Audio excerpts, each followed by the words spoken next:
அப்படின்னா R out இருந்த அந்த கூஃபி செஸ்ஸோட ஒரிஜினல் ஸ்டோரி நம்ம பார்ப்போமா? அவரோட ரியல் லைஃப் ஸ்டோரி படி பார்த்தீங்க அப்படின்னா, அவர் ஸ்கூல் டேஸ்ல ரொம்பவே ஆவரேஜான ஒரு ஸ்டூடெண்டாக இருந்தார்.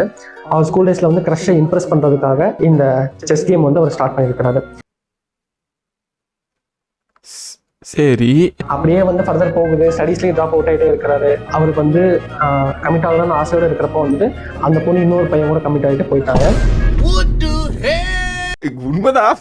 இல்ல இல்ல இல்ல உண்மைதான் இல்ல, சும்மா போய் சொல்றாரு தாலு. அதோட பிரேக்கப்போட இம்பாக்ட்னால அவர் வந்துட்டு ஃபர்தர் திங்ஸை ஸ்டார்ட் பண்றாரு கொஞ்சம் கொஞ்சமா. ஓ, எனக்கு பிரேக்கப் ஆயிடுச்சு, அதுல இருந்து மூவ் ஆன் ஆகிறதுக்காக செஸ். ஓகே, காலேஜஸ் லெவலில் போறாரு, மூவ் பண்றாரு, ஒர்க்குக்குள்ள போறாரு. சும்மா அந்த சைடில் ட்ரை பண்ணிட்டே இருப்போமே அப்படின்னு பாக்குறாரு. அவருக்கு எப்பயுமே மண்டைக்கு ஒன்று ஓடிட்டே இருக்கும், நீ மேட் பண்றதுக்கு சரிப்பட்டு வர மாட்டேன், செக் மேட்டுக்கு தான் நீ கரெக்ட் அப்படின்னு சொல்லி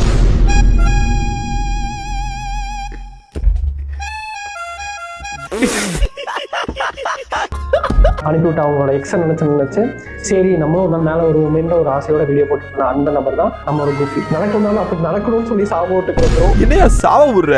ரீல் போட்டு சாப விடுறாரு இவரு. கர்மா தெரியுமில ப்ரோ. அப்படியே டூ ஸ்டோரி கிடையாது, சொல்றப்பதான் தெரியும். அவரே வந்து 1 மில்லியன் அடிச்சதுக்கப்புறம் சொல்லுவாரு.